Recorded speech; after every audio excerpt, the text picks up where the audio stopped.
नमस्कार, मैं हूं नीलू। तो ईरान में विरोध प्रदर्शन और तेज होते चले जा रहे हैं। गिरती करेंसी को लेकर शुरू हुए ये विरोध प्रदर्शन अब देश भर में हो रहा है। इन प्रदर्शनों को लेकर अब अमेरिका और ईरान के बीच तनाव बढ़ गया है और दोनों देश एक दूसरे को धमकियां दे रहे हैं। अमेरिकी राष्ट्रपति डोनाल्ड ट्रंप ने ईरान के प्रदर्शनों पर पोस्ट किया और उसके बाद बयान भी दिया, जिसके बाद ईरानी नेताओं ने भी धमकी दे डाली। ईरान में विरोध प्रदर्शनों का शनिवार को छठा दिन था और उसके बाद ये विरोध प्रदर्शन आज यानी कि मंगलवार तक भी जारी है। ईरान में पिछले रविवार को तब प्रदर्शन शुरू हुआ जब राजधानी तेहरान में कुछ दुकानदार गिरती करेंसी को लेकर सड़कों पर उतर आए। धीरे धीरे ये विरोध प्रदर्शन देश भर में फैल गया और अब इन प्रदर्शनों में महिलाएं भी शामिल हो गई है। देखिए, इस वक्त ईरान की हालत बहुत अच्छी नहीं है और उसी को लेकर ये विरोध प्रदर्शन है, लेकिन ये विरोध प्रदर्शन उनका अंदरूनी मामला है। लेकिन जब ट्रंप ने इसे लेकर बयान दिया, उसके बाद बात बिगड़ गई। ये विरोध प्रदर्शन सरकार के खिलाफ हो रहे हैं। सड़कों पर उतरे लोग ईरान की सरकार और सुप्रीम लीडर आयतुल्लाह खamenei साहब के खिलाफ नारेबाजी कर रहे हैं। भीड़ को तितर बितर करने के लिए सुरक्षा बल आंसू गैस और लाठीचार्ज का इस्तेमाल कर रहे हैं। इन विरोध प्रदर्शनों को दबाने पर ही ट्रंप ने ईरान को धमकी दी। अमेरिका और ईरान के बीच धमकियों का यह सिलसिला ट्रंप की एक पोस्ट से शुरू हुआ, जो अब तक जारी है। ट्रंप ने ट्रुथ सोशल और उसके बाद एक बयान भी दिया, जिसमें पोस्ट पर उन्होंने लिखा कि देखिए कि अगर वो शांतिपूर्ण प्रदर्शनकारियों को हिंसक तरीके से मारते हैं, यानी ईरान सरकार की वो बात कर रहे हैं ट्रंप, तो अमेरिका उनकी मदद के लिए आएगा, यानी दखलंदाजी अमेरिका की होगी। ट्रंप ने लिखा था कि हम तैयार हैं। इसके बाद ईरान की सुप्रीम नेशनल सिक्योरिटी काउंसिल के सचिव अली लारिजानी ने आरोप लगाया कि इजरायल और अमेरिका इन प्रदर्शनों पर भड़क रहे हैं। और इसके बाद ईरान की सुप्रीम नेशनल सिक्योरिटी काउंसिल के सचिव अली लारिजानी ने आरोप लगाया कि इजरायल और अमेरिका इन प्रदर्शनों को भड़का रहे हैं।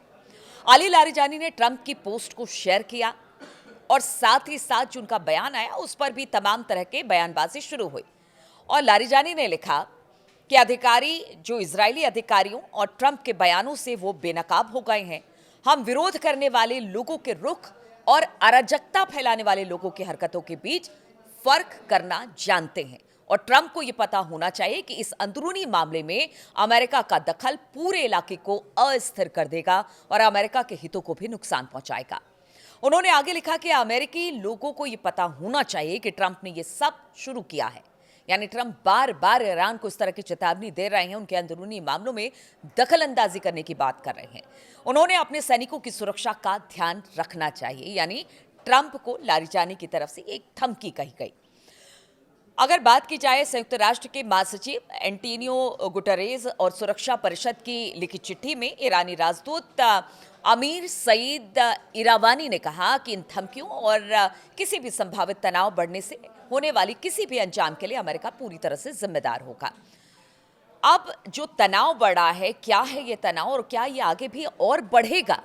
ईरान में 2022 के बाद अब तक का ये सबसे बड़ा जो इस वक्त ईरान में प्रदर्शन हो रहा है वो देखने को मिला है। यानी 2022 के बाद से हालात सामान्य थे, लेकिन अब एक बार फिर से प्रदर्शनकारी सड़कों पर उतर आए हैं।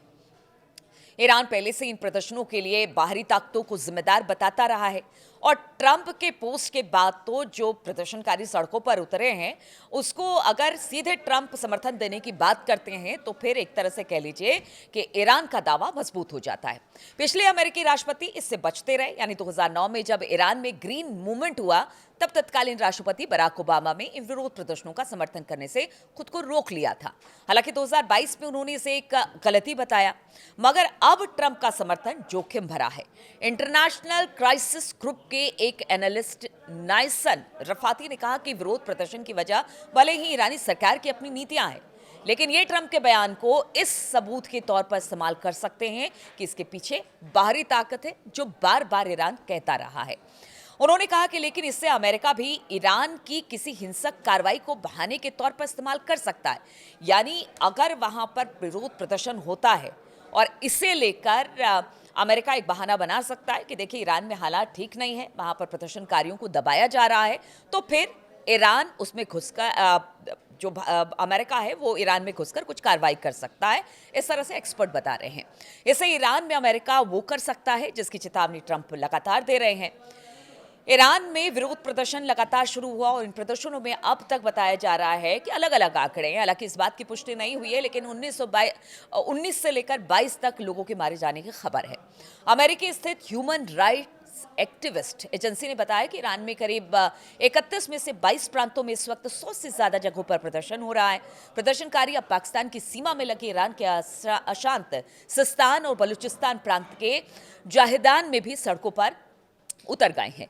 ईरान के राष्ट्रपति मसूद पेजेश्कियान ने कहा कि वो प्रदर्शनकारियों से बातचीत करने के लिए तैयार हैं। उन्होंने ईरान के सेंट्रल बैंक के गवर्नर मोहम्मद रेजा फरजीन का इस्तीफा भी मंजूर कर लिया है और उनकी जगह पूर्व वित्त मंत्री अब्दुल नासिर हिमती को भी नियुक्त कर दिया है।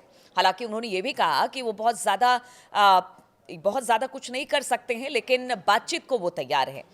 कुछ सालों में अमेरिकी डॉलर के मुकाबले ईरान की करेंसी बहुत तेजी के साथ नीचे गिरी है। अभी $1 की तुलना में ईरानी करेंसी का भाव करीब 42,000 रियाल है। हालांकि दुकानदारों का दावा है कि $1 की कीमत 14 लाख रियाल तक पहुंच गई है। गिरती करेंसी के कारण ही ईरान में इस वक्त जो प्रदर्शन देखने को मिल रहा है, क्योंकि लोगों का कहना है कि उनका पैसा बर्बाद हो रहा है। अब देखना होगा कि क्या ईरान अपने लोगों को समझा पाता है, क्या विश्वास में ले पाता है, या ये जो प्रदर्शनकारी है उनका प्रदर्शन इसी तरह से चलता है।